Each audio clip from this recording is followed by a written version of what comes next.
oh my gosh, I just bought a house. Now I got to figure out what I have.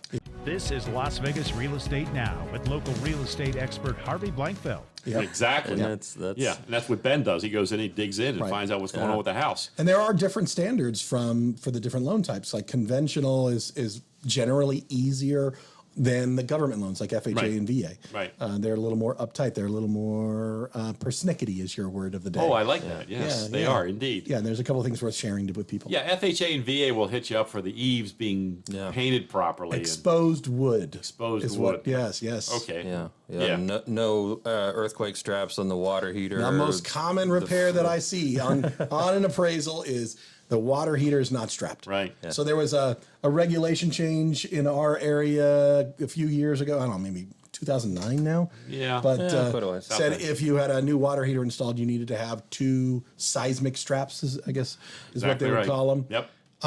And there's all kinds of issues because if you have an older water heater, maybe you don't have straps. Yep. And I guess the whole concept there is it needs to be strapped so that if it explodes, it doesn't go through the roof of the house. Well, the funny thing about that, I guess that's it. Also, they're called earthquake straps, so True. I assume we're predicting the possibility of an earthquake, right? Yeah. Right, the house shakes and the pipes break and your water heater falls over. Or the gas line. It's the gas line. Oh, the gas line. They don't gas line. want the gas line to break. That's what I've always heard. It's gas line. But they still require them on electric water heaters too. So I think part of it I never is thought about that. let's say we had an earthquake and utilities went down. Well, you would still have maybe 40 or 50 gallon of water in your house. Yes. Right.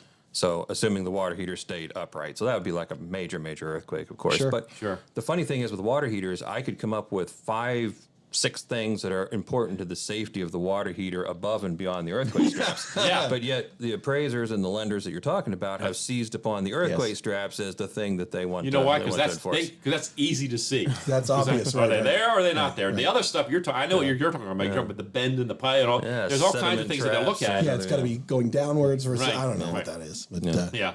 You know, deferred maintenance is something that I know, Ben will point it out when he does his inspection.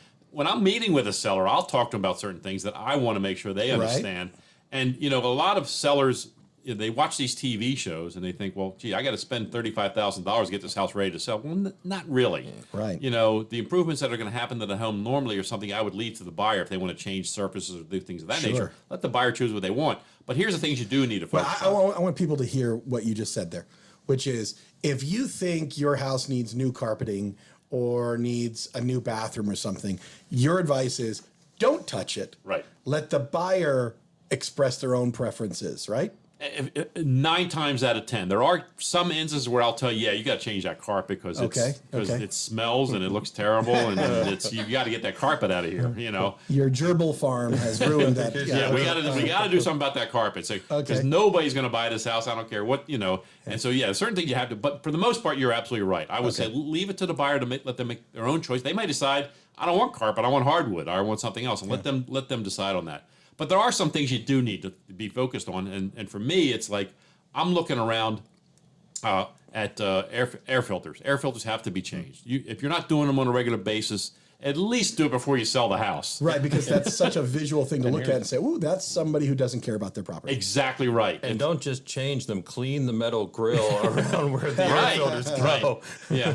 Ben's taking some dust in the face every time he opens those things up to see what's going on. You'll see brand new filters, but the metal grill that's covering it will be so dirty that you can tell that somebody I can just now cleaned the visualize filters. like somebody with like an old school vacuum trying to lift it up onto the ceiling to vacuum that away. But you got to deal with broken true. windows. That's for just about anyone. I water think. leaks. Water leaks. You got to deal with that. That is something like appraisers checked all utilities are working, right? Yeah.